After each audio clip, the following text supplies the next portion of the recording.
I love it. I love it.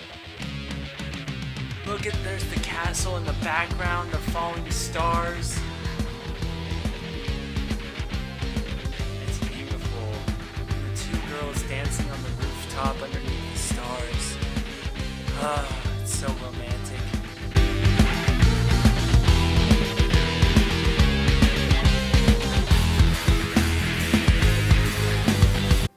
Hey everyone, I'm Grandmaster Shaymin and welcome back to the channel. How y'all doing today?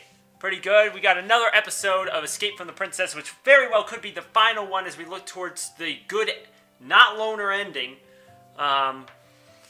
Zara and the main character have... Well, Rosie? Zara and Rosie have, basically found out they like each other, but neither of them wants to say anything yet, and it's finally come to the point where Zara is about to leave. We're on the night before Zara is about to leave, and we'll have to see how things work out. It hurts even more. No wonder I'm going to bed with such heaviness in my soul. I can't sleep. I keep tossing and turning. When I finally doze off, my dreams are anxious and restless. I don't know how much time has passed, but when I wake up, I hear the window creak. Opening my eyes, I know it's still night out. Again, Zara is nowhere to be found, but I see the window as the roof is open. I immediately surmise that the witch has decided to take a stroll on the roofs to calm her nerves before tomorrow. Well, that's a good idea. I just hope the witch is okay. She was so distressed today. It probably wouldn't hurt if I tried to support her in some way. I mean, I do have enough confidence for two people. Having made up my mind, I quietly get out of bed and toss on some clothes. Oh, so we actually get out of bed this time. I hope it's not too cool out on the roof, or we might catch a cold. And I look pretty silly to play spy games while hacking and choking on snot. Softly, as if not to startle the witch with my sudden appearance, I climb onto the roof. Yo, look at the sky! And I love this background. The little lights on and some of the lights are off. Look at the clouds and the... Oh man, that's gorgeous. I immediately see Zara sitting near the edge, gazing thoughtfully into the distance. Look at her face! I love it. I love it. The artist is fantastic for this. I am a huge fan. I am a huge fan of this artwork. A cool night breeze blows through her dark hair as if playing with it. But she doesn't seem to care. The darkie is clearly lost in thought and doesn't seem to notice anything around her. She looks so lonely and vulnerable right now. I feel the ardent desire to charm away her brooding sorrows. Hey, Zara, I quietly call out to her, and the witch shivers, almost as if she'd been drawn out of the dream world. Oh, is that you? I'm just getting fresh air as I think over some things. It's stuffy in the bedroom, and I couldn't sleep. Zara says it so quickly that it sounds like she's trying to hide something. It's okay. I couldn't sleep either. Do you mind if I sit next to you? Not at all. I get comfortable next to Zara. I'm eager to begin talking, but the witch is silent and I don't know what to say. We sit in silence for some time, listening to the night's gentle sounds. A dog barking off in the distance, the cry of a nightingale, music faintly pouring out into the local pub. The silence begins to grow heavy, yet I still can't think of what to say. Fortunately, Zara begins first. Still gazing out into the distance, the witch asked without even turning. Tell me, have you ever done something that you were ashamed of, but you had no other choice? I immediately think back to the time I climbed through the window of the headmistress's office at the Academy of Magic. That was the day I tried forging the commission report for my... Damn, okay. But I was unable to do it. I was caught at the scene of the crime and shamefully thrown out of the academy. Fortunately, that didn't prevent them from taking the examination again when I attended the admissions meeting the following month. It embarrasses me just thinking about it. What a shame that was. Though the story really doesn't fit the current conversation, so I decided to not bring it up. But apparently Zara isn't expecting an answer. I think she just wants to talk. I'm now very ashamed of what I did. But there was no other way. I was forced to decide on what is more important to me, my personal happiness, or adherence to traditions that use magic to harm others. After hearing her speak of magic harming others, I tense up.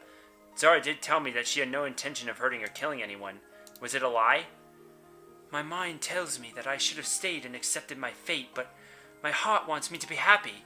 Zara suddenly turns to me and tears in her eyes. I know I'm not the most honorable person to ever exist, but I have my entire life ahead of me. I'd like to live it as I deem fit. Take yourself, for example. Nothing can keep you from your goals, no matter what, because you feel they'll make you happy. You've never harmed everyone but I. The witch's voice trembles, and I realize I need to do something. Zara is losing it, and I definitely won't help with our escape tomorrow. I feel like everything that I've prepared for, ever since my birth, it's all wrong. This magic, my duties, I don't want it. I'm not strong enough to carry this burden.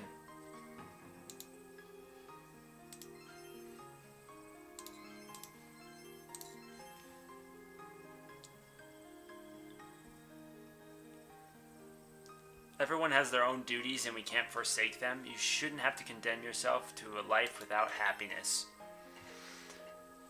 You know, duties and traditions, they're not all bad. They keep the world going. But if there's another way, a way that'll make you happy, then why not chase your dream? I, for example, was born into a family of farmers. My father is long gone and my mother is now in charge of the household. And as the eldest child, I'm expected to take over her post when she's gone. But growing vegetables is so boring. I can't imagine harvesting pumpkins for the harvest festival or digging up potatoes. And that's not because it's hard work. It's just I've always dreamt of something more, something that I'll never be able to achieve on a farm. I want to help others. I want to do something important with my life. And the vegetables, my brothers can take care of them. It's just some people are born for one thing and others are born for another. And I want to fight for my dream. But what happens if your dream doesn't come true? It will come true, because I met you, and you know how to help me. But even if we never did meet, I'd continue fighting till the very last breath until I succeeded, or until I realized that all my efforts were in vain. In the first case, I'd be the happiest person in the world. But in the second, I'd probably go back to the farm and honorably perform the duties that were required of me. But no one can say that I hadn't done everything in my power to make my dream come true. Because happiness isn't free. You have to keep chasing it, overcoming insecurities, weakness, and pain. And when you finally reach your dream, it is the ultimate reward for all of the effort you spent and risks you took to get there. That was beautiful. That was beautiful. Well done. Well done. You're absolutely 100% right. You're 100% right. It's not free, but some people can't make enough money to actually pay for their goals. Anyway, that's besides the point. Yes, you're right. I also wish to fight for my dreams, but I think I might have chosen the wrong goal. Can a dream even have a wrong goal? If it can harm others, then yes. Zara falls silent, lost in thought again. Oh, I'd like to know what she was thinking. And will she ever tell me the truth about herself? After all, tomorrow we part ways forever, and there's no better time than it for now. Annoyed, I look up at the sky and notice a shooting star.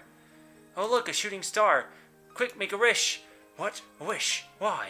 Zara stares blankly at me. The star, of course, is in much too hurry of a wait for the witch, and falls beyond the horizon. Ah, it's too late. If you see a shooting star and make a wish, then your wish will definitely come true. Really? I didn't know that. And do you always make wishes upon shooting stars? I do, always, especially because I have so many wishes. Zara smiles, and she holds her hand out to the sky and makes a gesture, whispering a few incomprehensible words. In that exact moment, a strange glow fills the air and stars begin falling from the sky one after another. It's raining. Oh my god, look at this beautiful! It's raining stars. Oh, my breath catches. Dude, I would die. She'd do that and a bunch of like stars, shooting stars would like sail across the sky, and I'd be like, oh my god, it's amazing. So romantic. So romantic. My breath catches in joy as I watch the spectacular sight. Now, you can make as many wishes as you like. Are they real stars? Not really, my power isn't strong enough to move real stars. I don't think there's a mage in the entire world who could do that. It's just a magic trick. Zara smiles sadly uh, and sighs, but I hastened my assurance to her, and her stars look like the real deal, and that I can definitely use them for my wishes. I rattle off a litany of wishes in my head, and I notice Zara sitting there silently watching the stars fall. Why don't you make a wish yourself? Come on, it's really fun. Look at her. I love her face when she says that. I'd better not. I'm not even sure what I'd wish for. Then don't think so hard about it. Just wish for something simple, even if it's trifle. Just try it. The wish thinks for a moment, tilts her head to one side as if listening to something. I focus my ears as well, but the only thing I hear is the music coming from the local pub and the dogs barking in the distance. But before I can ask Zara what she's doing, she looks at the starry rain and whispers,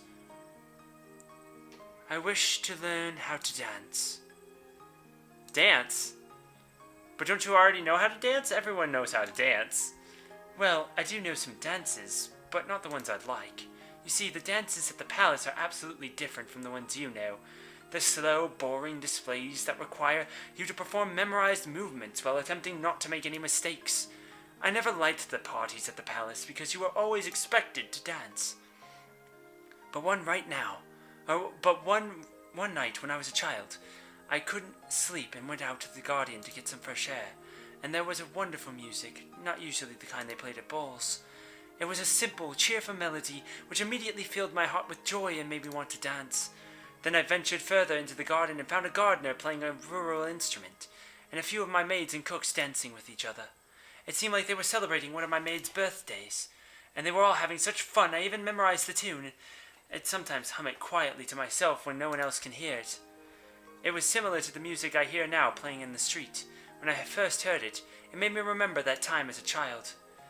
You have no idea how lucky you are. Back in our village, I was the best dancer at all the festivals. No one could keep up with my creative moves. Do you want me to teach you how to dance? Right here. Yup.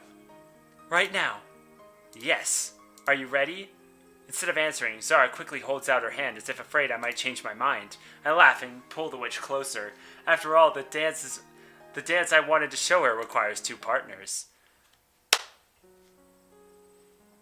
I love it. I love it.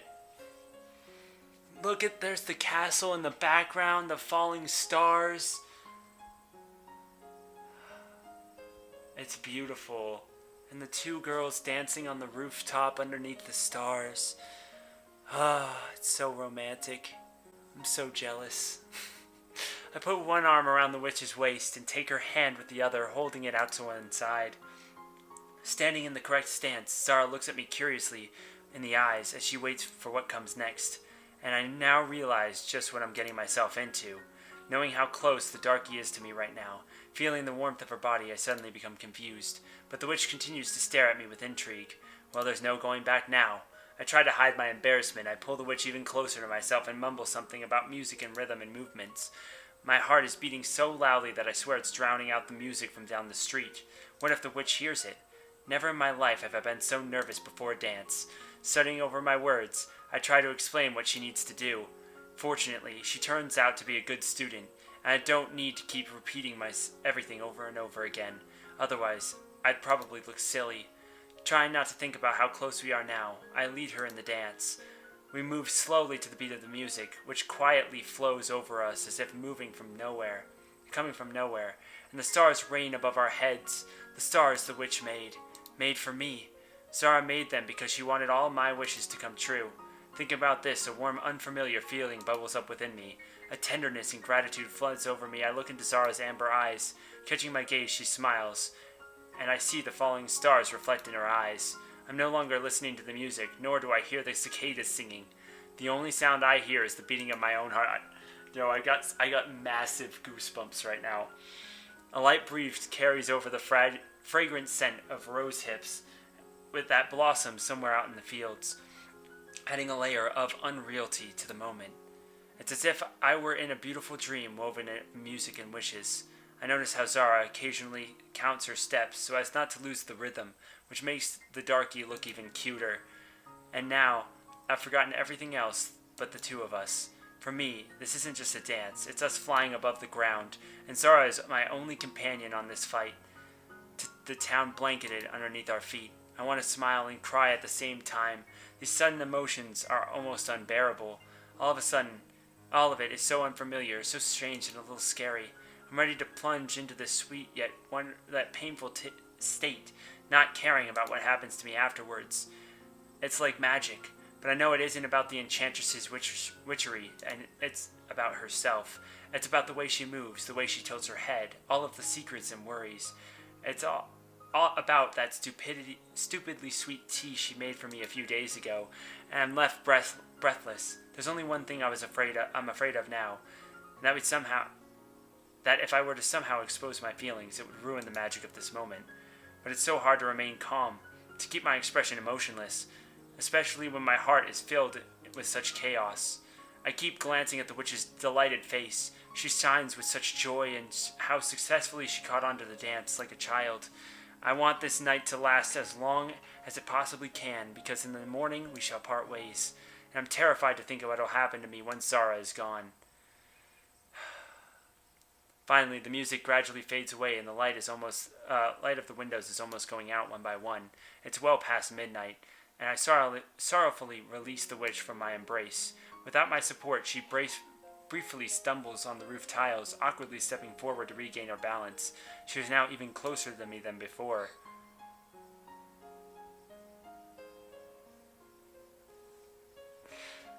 Look at their faces. Raising her eyes next to mine, she freezes, as if surprised by the unexpected intimacy. The witch's mouth is slightly open, and I feel the urge to touch her lips with mine.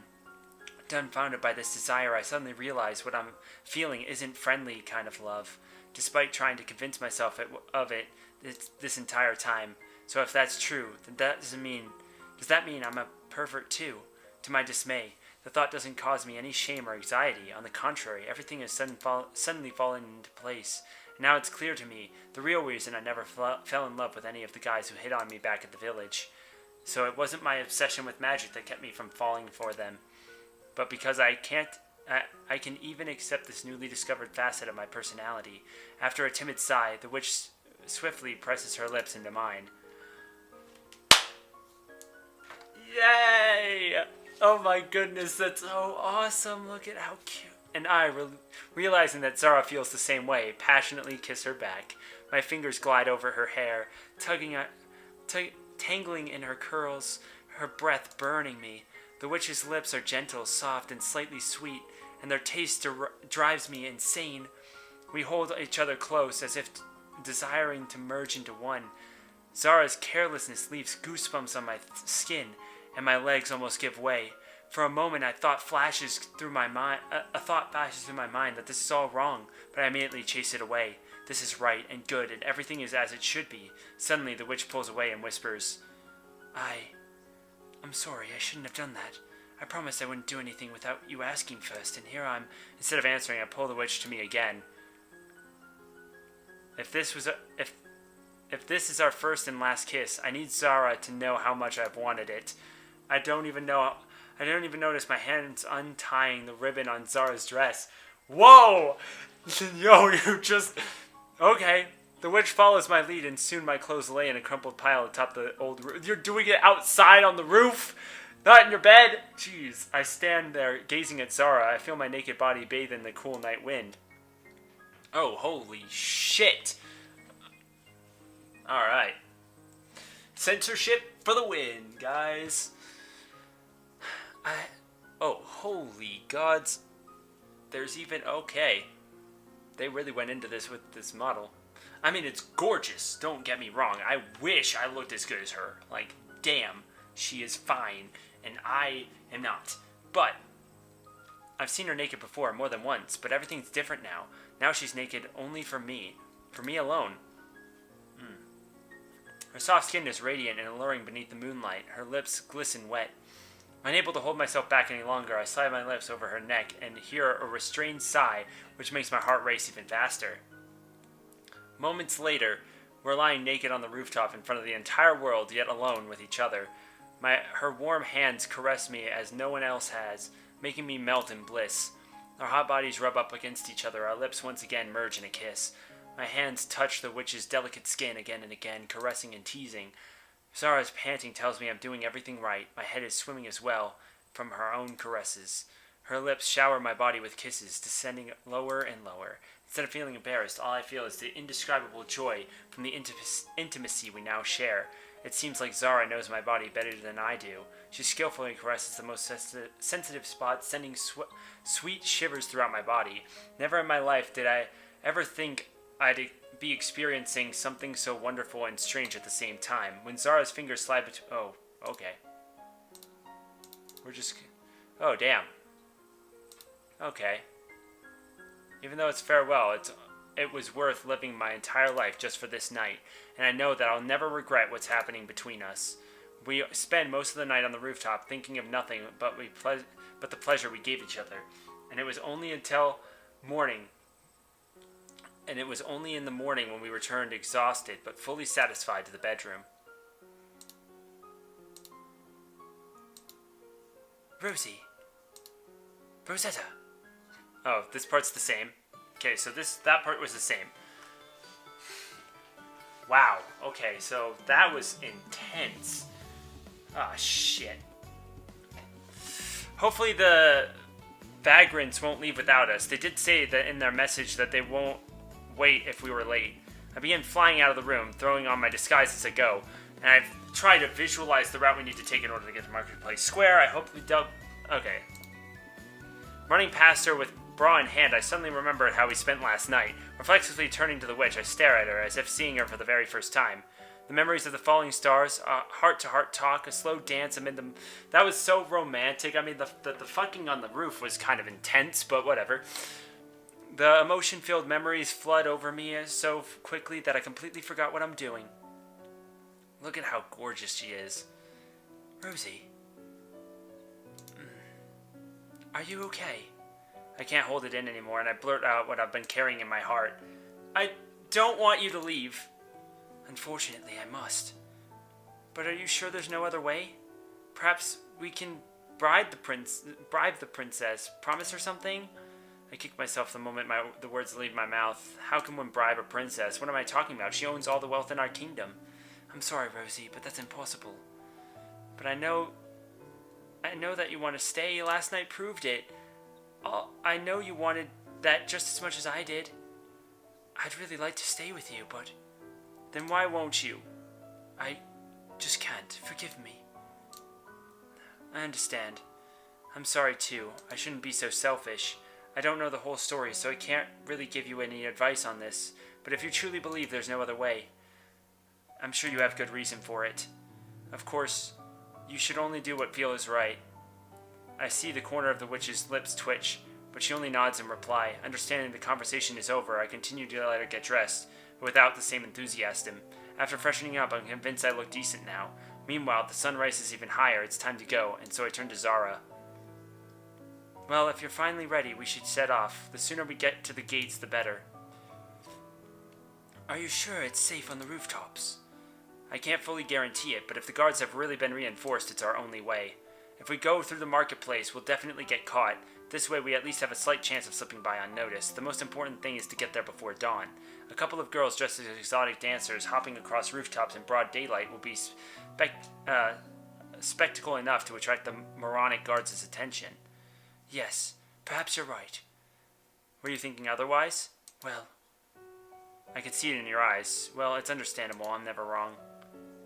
Zara smiles sadly, pretending that my silly bravado was enough to lift her spirits. I smile in return, carrying on the play. Now let's go, to the rooftops. Alright. But instead of climbing out, the witch suddenly stops and looks back at me with a strange expression. If you forgot something, grab it. We gotta go. We don't have much time. You know, before we leave, I want to tell you something. Can't it wait? This isn't exactly the best time for a chat. Instead of answering, Zara grabs my hand and forces me to stop. Realizing that she wants to tell me something important, I look at her quizzically. Oh, look at her. I love this art. Like, the art for this game is spectacular. I've known for a long time that I needed to tell you this. You're the only person I trust after all. What are you talking about? Have you ever heard of soul mages? Soul mages? Of course I have. They're very rare sorcerers who control dreams to bend people to do their will or do other erogenous things. Not only that, these mages can also steal the souls of others or possess their bodies with their own souls. Wow. Or for example, place parts of their souls into objects, creating golems. Oh, that's creepier than I remember hearing. But soul mages are forbidden in our lands. I believe all mages who have these abilities are strictly controlled. So what are you getting at? Well, the fact is, soul magic isn't as rare as it seems. It's just that soul mages often need to hide their powers, because they're easily used to harm others. Wait, you're not saying that you're... Yes, I'm a soul mage, and my ability to control souls has been sealed by that curse, and I'm glad for it. But why would you tell me this now? There's more. There's something else I need to tell you. Before we part ways, I want you to know something about me. Zara, you're scaring me. I'm not Zara. Zara was my soul magic mentor. I'm Princess Elise. I had a feeling like that they swapped places.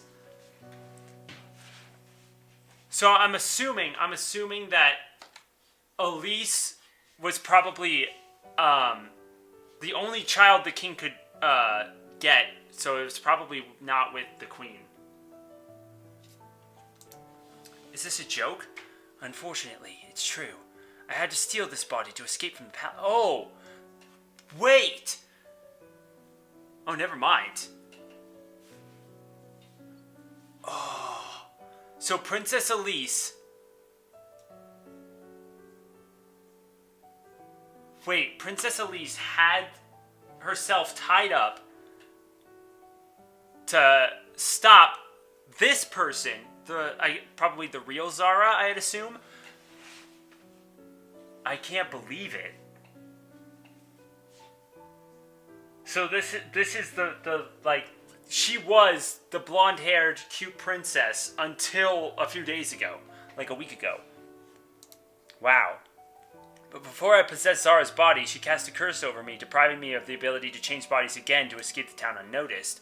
The real Zara is in my body, and she's helping the others to find me. She can sense my presence, since we are both soul mages. That makes sense! She can't remember anything, she can't answer questions correctly. It's because it's actually Zara.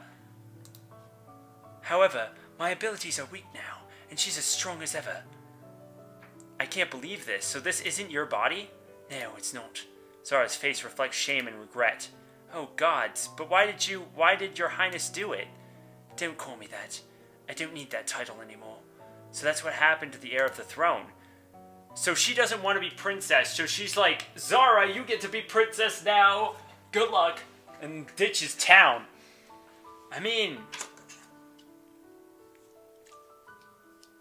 Wow. The gossip I heard in the marketplace talking about how the princess had been acting strangely, talking irrelevantly and not seeming like her normal self at all, that's because she wasn't. She's a different person now. And she's forbidden from wearing the crown because she isn't Elise. She isn't the true heir of the royal throne. That's why the guards have practically lost their legs trying to find and return Zara to the palace. Although they probably don't know the entire truth, this is a grave battle for the royal family. Damn, this explains everything. But why? What about Elise stealing someone else's body, expelling their soul from it? This sounds awful. Most importantly, why did she do it? But, Elise, what compelled you to do this in the first place? I never wanted to be a princess. With all the responsibilities, obligations, and burden the title entails, it never felt like I was fit to rule the kingdom wisely, nor was I ever interested in magic. All I ever wanted was to be happy and a little independent.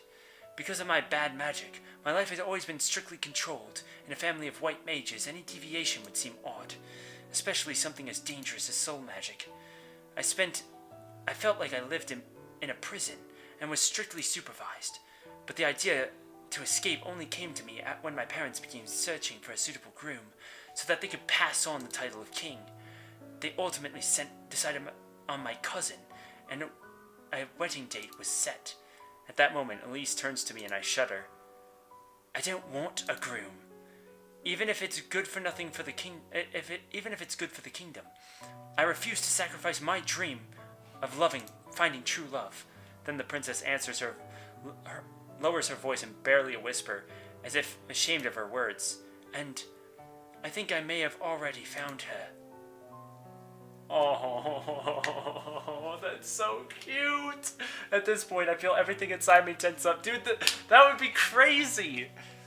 So she really is 100% the princess. The same princess that was looking for her, but that princess has Zara's mind in it.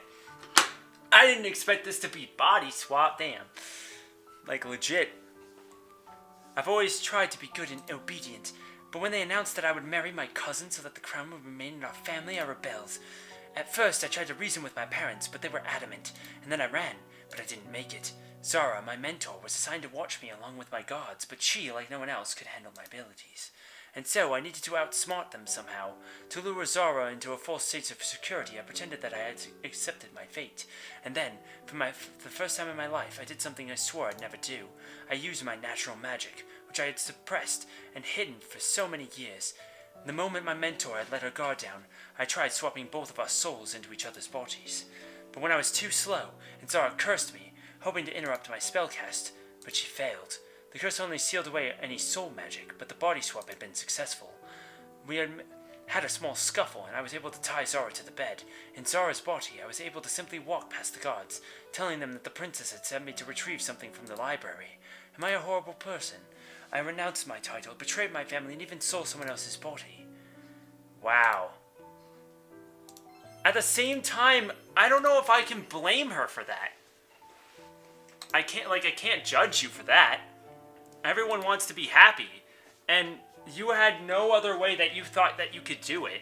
And I mean, you picked a damn good body. I mean, not to mention like the princess's was fantastic already, but still, like I like her model a lot more. You can't judge someone for that, although I'm not justifying your actions. In stealing bodies, nothing good can come from that. But I understand that you had no other way out of the palace, and it was your only option. Do you really believe that? I was afraid you'd hate me for it. And yet you still decided to tell me. You've done so much for me, and I've always been so kind, and we'll part ways forever now. I decided I had no right to lie to you. You deserve the whole truth about who and what I am. I've made so many mistakes, and I know I'm a horrible person. You are not a horrible person. If you were, you wouldn't be worrying so much over your actions. And everyone does stupid things from time to time, even a genius like me. I'm glad you think I'm not a criminal.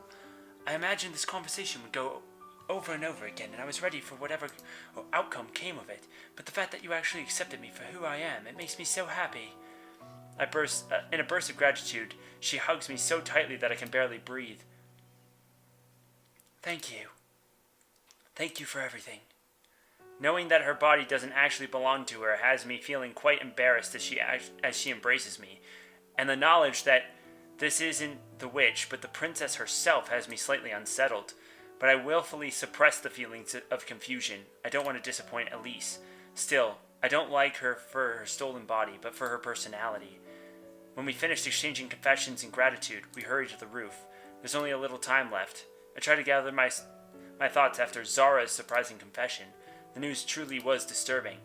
I need to focus my thoughts on getting her out of town, but the knowledge that my guest is really the princess, and that she's stolen someone else's body has me thoroughly unsettled. I help the witch get out of the window and try to refocus my thoughts on the route we'll need to take to the north gate. I hope we don't bump into any patrols along the way, or if we do, we'll have to hide. Driving away thoughts patrolling guards, I signal the princess to follow me. Princess! So that's what the darkie's been hiding from me. Though, can I even call her a witch now? After all, I know that her body doesn't belong to her. I secretly glance at my companion, trying to imagine the fair-hearted Princess Elise with her usual velvet eyes. But I almost succeed, at which point I begin to feel somewhat at ease. I mean, I always thought I'd know my guests well enough, but in fact, gods. Hey, I say gods a lot, that's cool. I don't even know how I refer to this fake Zara now. Of course, the princess wouldn't want me to call you Your Highness, but I don't feel privileged enough not to treat her with due respect. Oh, how is it that this truth has caused me so much turmoil in my heart? Preoccupied with my thoughts, I almost miss it as a patrol turns down the street. Immediately, without saying a word, I grab the witch by the arm and drag her over to the nearest pipe. But apparently, I did so too abruptly because the princess, unable to stop in time, slips in. Did you hear something? Guards quickly begin looking around for the source of the sound. I swiftly left Zara to her feet.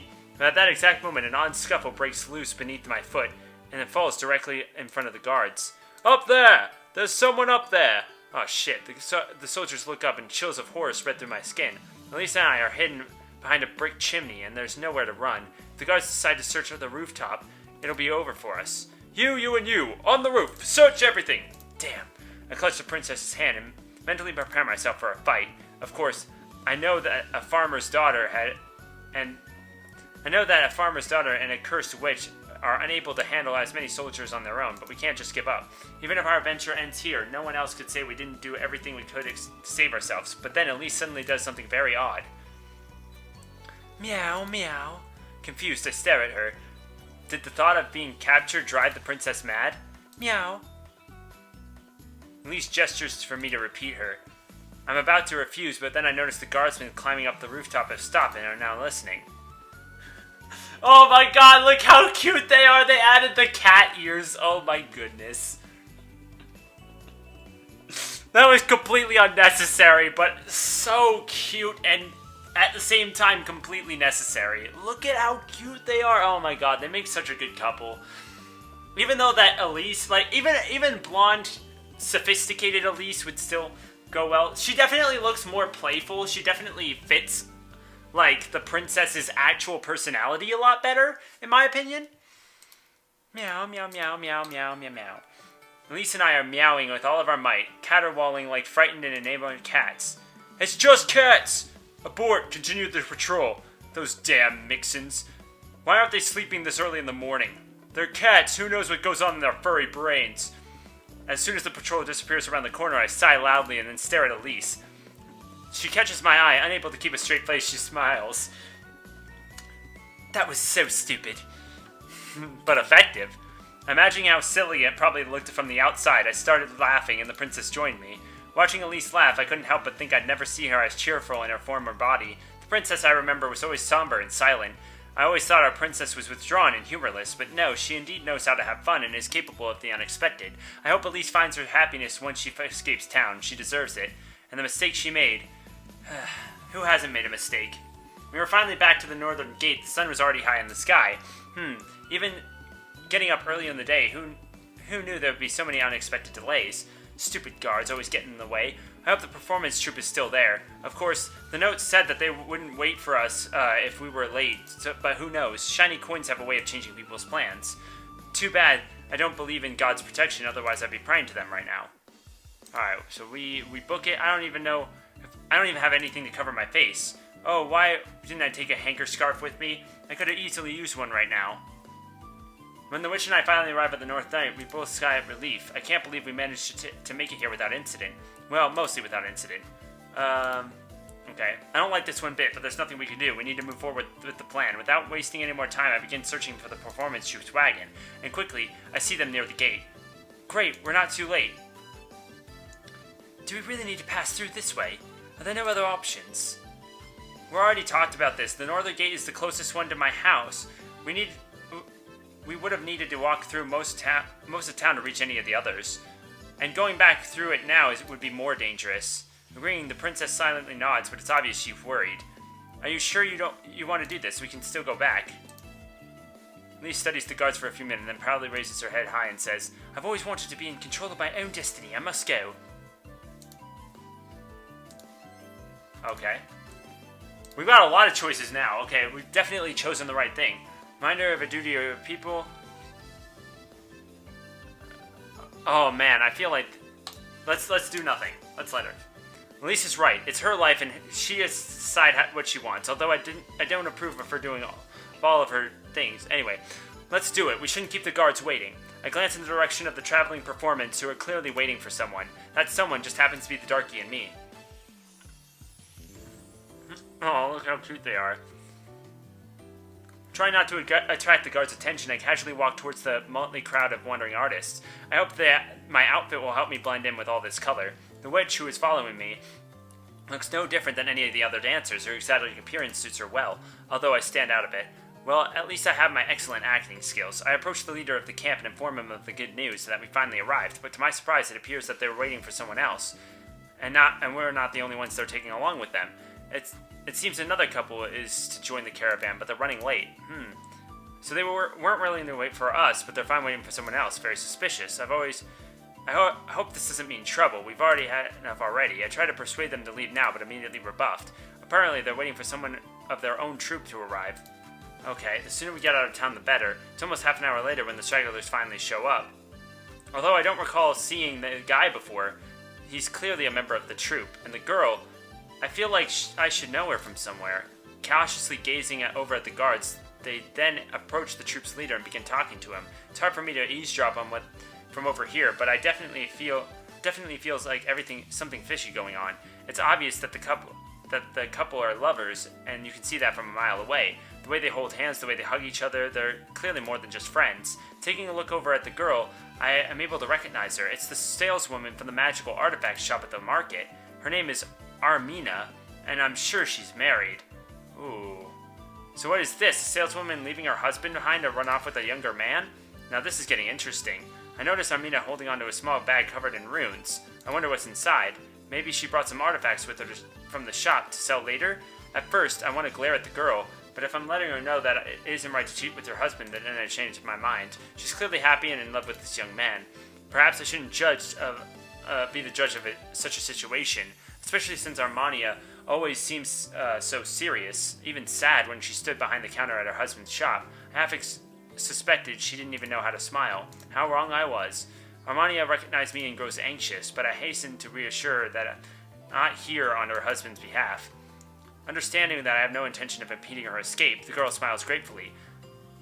Let her do as she pleases. All that matters is none of us interferes with our plan. With everybody finally here, we can move out. I'm a little worried, though. I haven't factored Armana and her lover in with the plan, but I try to look as confident as we can as we approach the gate. Once we reach the gate itself, we're stopped by the guards, who informed us that by royal decree, all travelers must be... Yeah, okay. Although the corner of my eye, I noticed the witch furiously picking at the ruffles under her dress. She's worried, and it's very noticeable. I hope the guards don't think anything of it, although if I have to, I'll try and distract their attention onto myself, and I'm more than capable of doing just that. Besides, I'm not one on the wanted list. I should be fine. One by one, the members of the group are checked, and with how many of us there are, the line is unfortunately moving at a snail's pace. I'd almost forgotten what we were doing when it's the darkie's turn to be searched. I make her go first, just in case I need to cause a scene if anything happens. The guardsman begins asking her questions, and the witch sporadically answers. Improvisation is not clearly her forte, but fortunately for us, she's being interviewed by a young and indifferent guardsman who apparently bored with all of this. Judging by the way he keeps glancing down at his gloves, searching at his hand, he's distracted by the others. It's clear that his thoughts are anywhere but here. What did you say your name was again? Elise hesitates, but she didn't forget the name she had been given, right? My name is Mola. The guardsman stares and raises his eyebrow. Oh no, she told him a different name, didn't she? Didn't you say it was Morella? Realizing her blunder, the witch freezes and begins to innocently bat her eyelashes at the young man. The guard suspiciously stares at her, realizing that something fishy is definitely going on here. So is that your name or not? Instead of answering, Elise looks at me with a terrified expression on her face. Don't worry, princess. Rosie's here to save you. My sister has two names, Mala Mirella. It's not that surprising. She uses them both. She's your sister? The guard carefully looks us over, apparently trying to see some resemblance between us. Well, stepsister. I've been abandoned by my family when I was little, so Mala Mirella's family adopted me.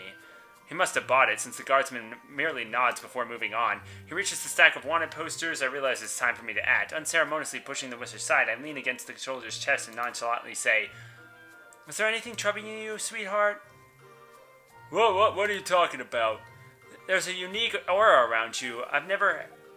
Has anyone ever read you your fortune? Of course, I know that there aren't a lot of performers who also are fortune tellers, and those who would never act as I am right now. But that won't stop me from taking advantage of the popular stereotype of what common folk have. I hope my traveling companions won't get angry for me for performing a little comedy. No, never. Oh, you're quite a lucky man then. I know all the mysteries of one's past and future and others' problems and how to solve them. I'm on duty, that's out of the question. Glance over at the other guard who's searching another member of the troop. He's clearly preoccupied right now. I doubt anyone will notice.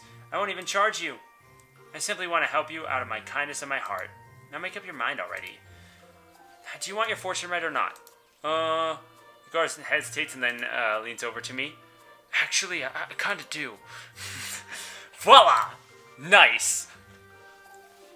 Come here, dear. Ask me whatever you want to know, and I'll tell you all about it. I noticed the dancer girl staring at me with surprise. Well, excuse me, but I need to play this one through. Come on, tell me everything.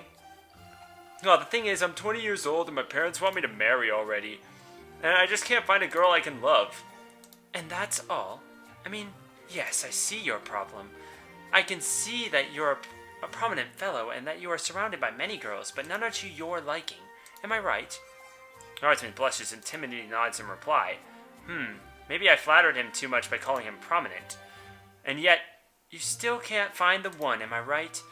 Yeah, there are a lot of nice girls, but none that... The guard is now completely embroiled in conversation and has forgot about my companion entirely. Success! Then I begin waving my hands over to the guardsman's head, as if I were a prophetess. And I hear the dancers giggling beside me as they watch. I don't blame them. I'm barely able to restrain my own laughter. I see. I can see it clearly. And what I see is not a girl whom you desire. What? But who then? You cannot find the perfect girl because one is not written in your destiny. What is written in my destiny? You should take a closer look at boys. I feel your destiny is drawn to them. Dude, yeah. What are you? What nonsense is this? I'm not a pervert. Hush, quiet, please. The danger girls are now outright laughing, and I'm having an audience for my performance. You say that now, but I know your kind well. Always loudly proclaiming that you're not perverts, but once you fall in love with a boy, no one can drag you off of him. But I can't be. Believe me, you are. You are my friend. I've seen it all. As the stunned guardsman falls silent. Apparently he never thought of it that way, and now his whole world has been completely turned upside down. Well, so be it. Even if I'm wrong, I never heard him to consider it. You're a guardsman that lives in the barrack with many handsome boys. Have you ever paid attention to them? You change clothes in front of each other. I'm sure you've seen some interesting things, have you not? I'm not sure if it's anger or embarrassment, but the guard turns beet red and continues to silently impale me with his eyes. I take a closer look at the ones with whom you serve.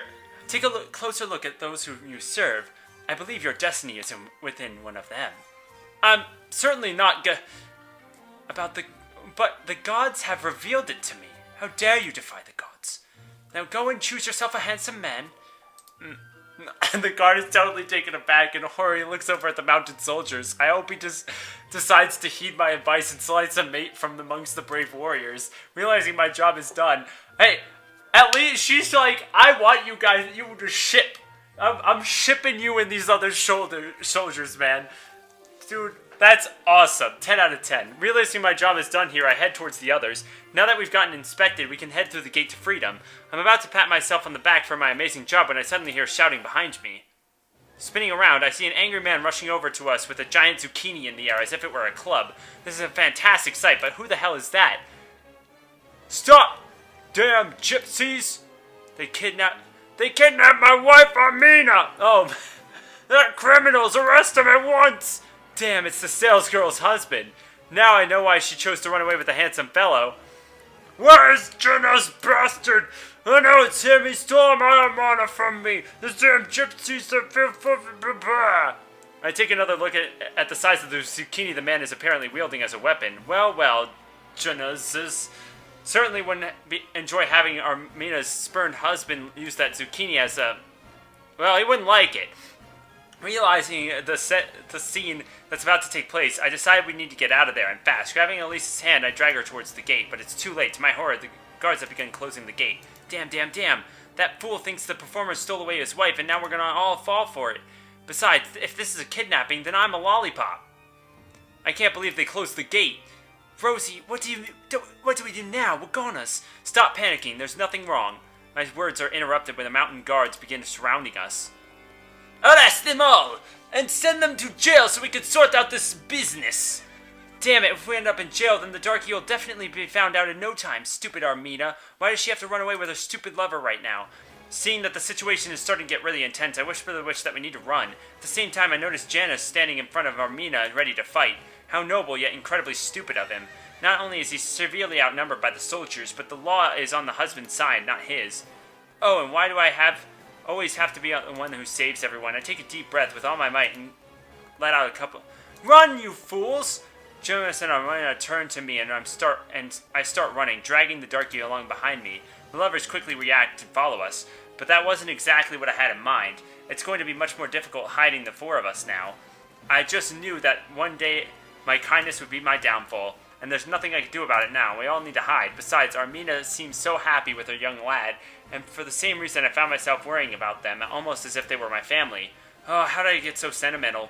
Running from the guards, we begin to zigzag through the narrow alleyways, hoping to lose their tail. Now I know how a rabbit feels when it's being chased by dogs, and I don't like it one bit. Finally, I noticed the empty wine barrels on the wagon near the old wine shop. They look big enough that one could easily hide inside. Stopping abruptly, I tell Janice and Armida to jump inside the barrels. There isn't enough time to hop into the barrels ourselves. The guards will be here any second, so Zara and I decide to crawl underneath the wagon. Oh. There's not much room under here for the both of us, but I rather like it.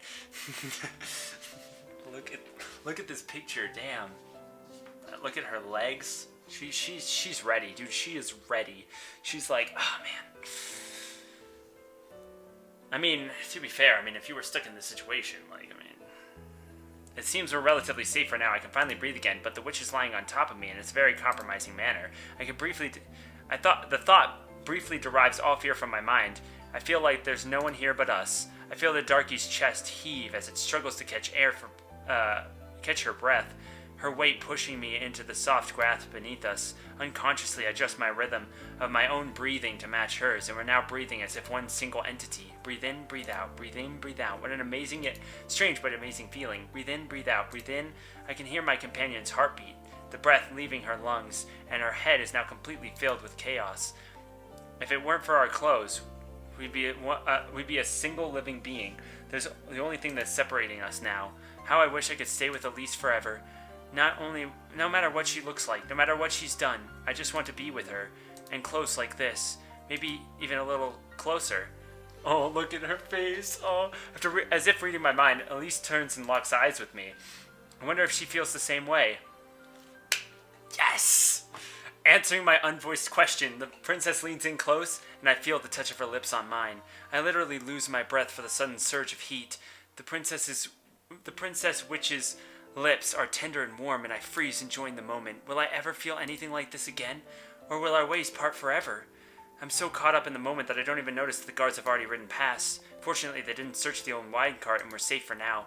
After cautiously crawling out from under the wagon, we all decided our best if we waited until evening to continue our escape, so the witch and I hop into a couple of barrels too.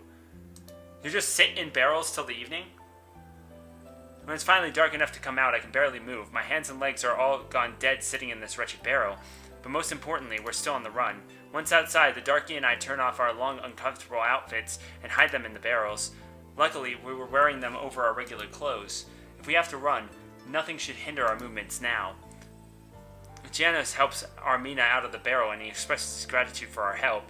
I honestly don't feel like I did anything special for them, but they're both very happy and that they have another chance to escape together. I was right about Amina's pouch. It holds a few artifacts she took from the shop. The girl was hoping to sell them while on the road, and among them is a purification crystal. Knowing that my companion is cursed, Armina offers her crystal as a thank you gift. But to my surprise, Elise immediately refuses. Oh. That's cool. Wishing the pair of lovers much happiness and bidding them farewell, we then casually stroll in the direction of my house. It's not exactly the safest place, but we have nowhere else to go. Besides, we needed to come up with a new course of action. So why did you refuse the crystal? If you could have broken your curse and regained your full power, it would have helped our escape, no? Elise silently looks away. You told me yourself that you needed that crystal. You know, when I first told you, I didn't know you very well. So? I had a foolish plan. She was going to steal her body. Oh. Her first thought was she was going to take her body and live as her, and then she would get captured. Ooh. Elise pauses for a moment, then clearly a painful subject for her. Is it a secret? No, it was just stupidity on my part. I thought if I failed to escape, I'd use the crystal to remove the curse, and then I'd possess your body and use it to escape. No one else would have ever known. You really considered doing that? I'm telling you, it was a foolish plan. I'm ashamed of myself now just thinking about it. I fear that I had not made your acquaintance, that I might have gone on to do many more horrible things. Elise falls silent and left to ponder while I'm capable of blaming this desperate girl for such thoughts. Although I certainly wouldn't have been very happy if my body were stolen from me, but thankfully, Elise has given up on this plan. We finally reach my house. Stopping at the threshold, I look around. The house looks so empty and silent as if it were asleep, even dead. Well, of course it does. It lacks its heart. Me. Touching the doorknob, I was surprised to discover the door isn't locked. Did I forget to lock it? That's odd. This hasn't happened to me before. Nothing looks out of place. It was probably just a mistake. Oh, God. Wait, that's sketchy. Entering the house, I instantly feel that something is wrong, but I don't have time to warn Elise. As soon as she steps in, the door behind us slams shut. There she is. Well, I actually have to go to work. I didn't think that this would last as long as it did, so the next episode might be short. Who knows if the next episode is even going to be the last one. I didn't expect there to be so much storyline if I just actually chose the correct things. So, thank you all for watching. Make sure you click that thumbs up button down below for me, because you already know your support is greatly appreciated. Yeah, leave a comment in the comment section and let me know your thoughts on the series thus far. We had a lot of plot turns in this episode, so I hope you guys enjoyed it, and we'll see you all next time.